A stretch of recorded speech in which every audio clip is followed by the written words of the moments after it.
Now, having taken a long-term view of the consequences of these wars between Anglo-Americans and Native Americans in the Old Northwest, let's sort of zero in on the immediate time period during which these conflicts occurred. And to start with, let's take a look at these two maps.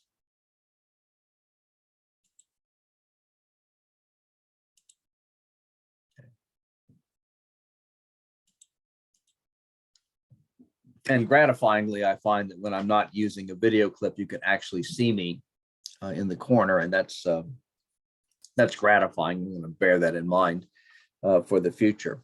So anyway, let's take a look at these two maps. Let's start on the one on the left. The one on the left shows the state of Ohio as the U.S. government and two states, Virginia and Connecticut, intended to carve it up for Anglo-American settlement. The Ohio State University sits almost exactly on the boundary between the U.S. military district and the Virginia military district. The former, the U.S. military district, was intended as a reward, a kind of pension for veterans who fought in the War for American Independence. The Virginia military district served exactly the same purpose, but for Virginia veterans specifically. And if this seems odd at first, it tracks back to the fact that Virginia had long claimed much of the Ohio country as part of its territory. The same was true of Connecticut in the northeast part of the state, which also claimed a portion of Ohio, which it called the Western Reserve, from which Western Reserve University, Case Western Reserve University, and other landmarks in the Cleveland area take their names. To the west of the Western Reserve, you'll see something called the Firelands.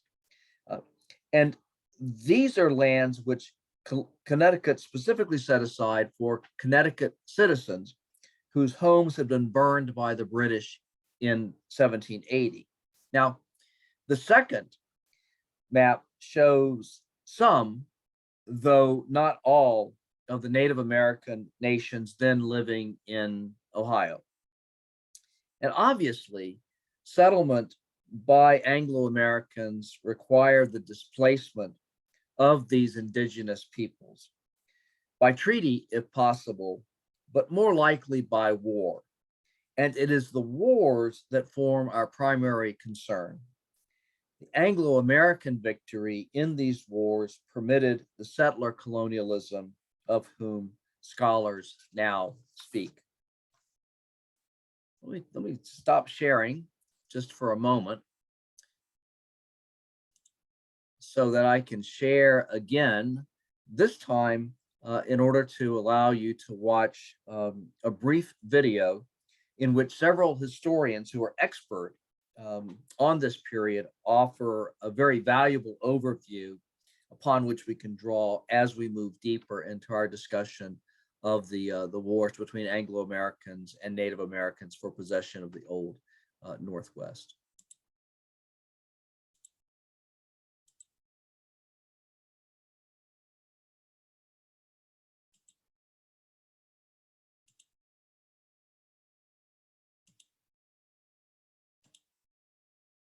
Okay, here we go.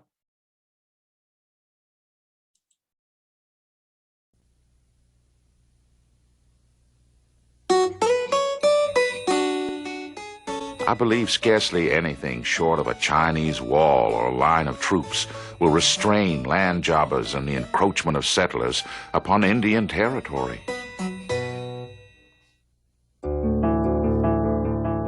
The major focus of conflict between Native American people and the Americans in the 1790s is land in Ohio. And the reason for that is, from the Native American perspective, they believed they had won the war, and they did not want to give up the lands north of the Ohio River to the United States. In contrast, the United States government was heavily in debt when the war ended, and it needed access to those lands to pay off its war debts.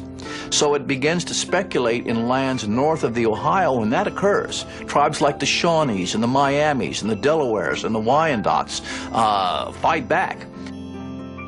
The United States then is in a position where it has to demonstrate its power, to defeat the Indians and take the land from them that way.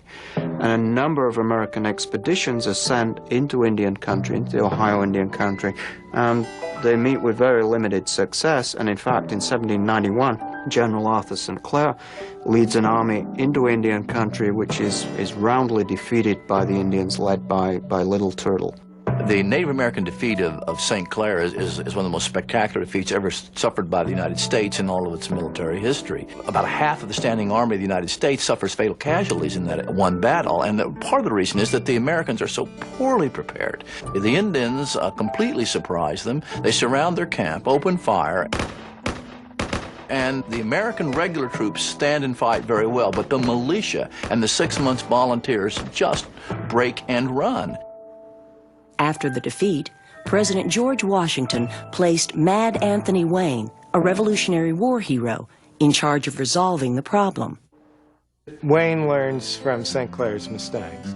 One of the things Wayne learns is he's not going to engage in a battle with Indians until he's good and ready. What Wayne does is build a fort, supply the fort, march a little bit further, build another fort, supply the fort, and gives no opportunity for Indian peoples really to engage him in the field. As he gets close enough to the main Indian towns at the Maumee, the Indians feel they have to engage him. In August 1794, Wayne led 3,000 troops against the Shawnee in the Battle of Fallen Timbers. This time the tables were turned. In about 40 minutes, the Indian forces were vanquished. In 1795, the Treaty of Greenville was signed by the United States and the representatives of 12 Indian nations in the Ohio Valley. Under the terms of that treaty, the Indian leaders cede to the United States essentially 2/3 of what is now Ohio. And it's a recognition that the long struggle to preserve the Ohio River as a boundary to white settlement is now lost. First of all, it opens up almost all of Ohio, except for the northwest quadrant, to white settlement. Secondly, and this may be even more important, gives the United States government opportunity to establish military outposts within the center of Native American country, and that's obvious what's going to happen after that. The Treaty of Greenville is an absolute disaster for Indian peoples, because what had happened with the collapse of the British alliance, the whole alliance of Indian peoples in that area fragments. By the time they come to Greenville, they're fighting with each other. So it shatters this alliance. It'll shatter it for about 10 years. There's incredible social breakdown. There's drinking. There's murders within villages. It is a very dark period for Indian peoples. More of us have died since the Treaty of Greenville than we lost by the years of war before. And it is all owing to the introduction of liquor among us. This liquor that they introduce into our country is more to be feared than the gun and tomahawk. The Treaty of Greenville was one of many treaties that the United States negotiated with Native Americans, but failed to keep. I think Indian people took the treaties more seriously than the government, and they took it much more seriously than the people on the frontier. As far as whites were concerned, the treaties were something to be disregarded. I think that many people in Washington, many of the leaders attempted to take them seriously, but Native American people took them very seriously. Nevertheless, the fact that the United States made agreements with Indian nations in the form of treaties turned out to be an important precedent. Under the Constitution, treaties are honored as the supreme law of the land. And Indian peoples might not have gotten the best deal that you could conceive of, but very often they got the best deal that was possible given the circumstances in which they negotiated.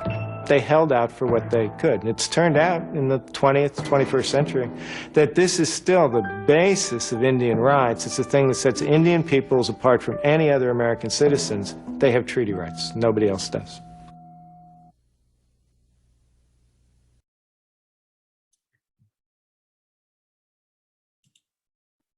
Okay.